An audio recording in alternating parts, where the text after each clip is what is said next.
In this video, I am making some pretty cool coasters, and I'm going to start here at the drill press with a 4-inch hole saw bit to punch out a bunch of coaster blanks that I can work with. And I've said this before, when cutting out circles with a hole saw bit, I don't like to cut all the way through the material, because then those circles are going to get stuck inside the hole saw bit. So I left a little bit of material, and now I just have to break the coaster blanks free from the board, which is going to leave a bit of a rough edge, since I didn't cut all the way through. But in this case, it doesn't really matter because I'm just going to route those edges in the next step.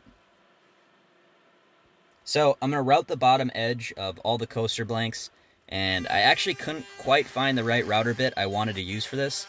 I had this rabbiting bit, but the corners on it were a bit sharp for the look that I was going for. So I ended up just rounding over the edges of that bit myself to match the profile I was going for. And this was really just me being impatient. I'm certain that I could have found the right router bit on Amazon, but I wanted to finish the project that day, so I just made my own. I wouldn't suggest doing this, but it worked well enough.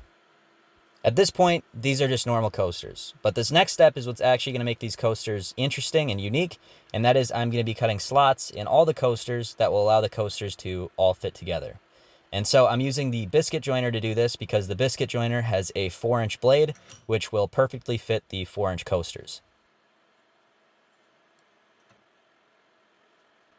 You'll see I have a small bit of particle board glued onto the side of my biscuit joiner, and the reason for that is just to help with alignment, help the biscuit joiner align with the holding jig for the coasters, so that all these slots are cut in the same place for all the coasters.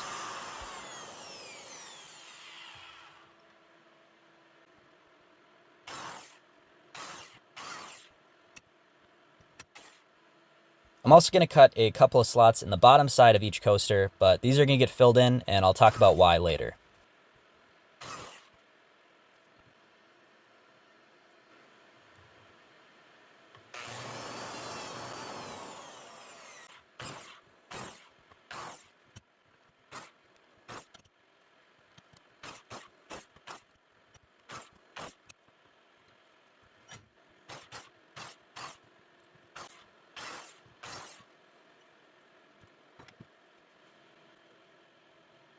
I'm mixing up some black epoxy, and I'm going to use that to fill the X that I cut on the bottom of each coaster.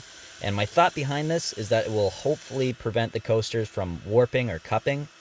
These coasters are made from very thin material, 3/8 of an inch, and they're made from a solid board, which makes me worry that they might cup over time. But I figure that the epoxy inlay going across the grain will help stabilize the wood at least a bit.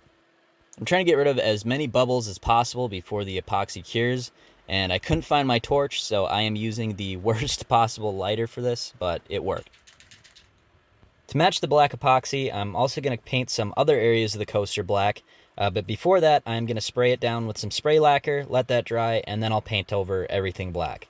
And the reason I do the spray lacquer first is it just keeps the black paint from soaking too deep in the wood, so that afterwards I can just sand away any areas I don't want the paint on.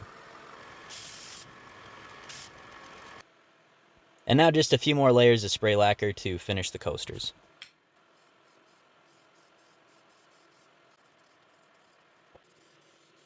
Like I did in my last video making those rings, I actually went through a few different coaster designs before I ended up making this one that I liked the most. And those other coaster designs I made all consisted of a set of coasters and then some sort of stand or organizer for those coasters. And I think what I like so much about this coaster design is that the coasters are their own stand, which is pretty cool, and they're also pretty fun to mess around with. So let me know what you think in the comments below.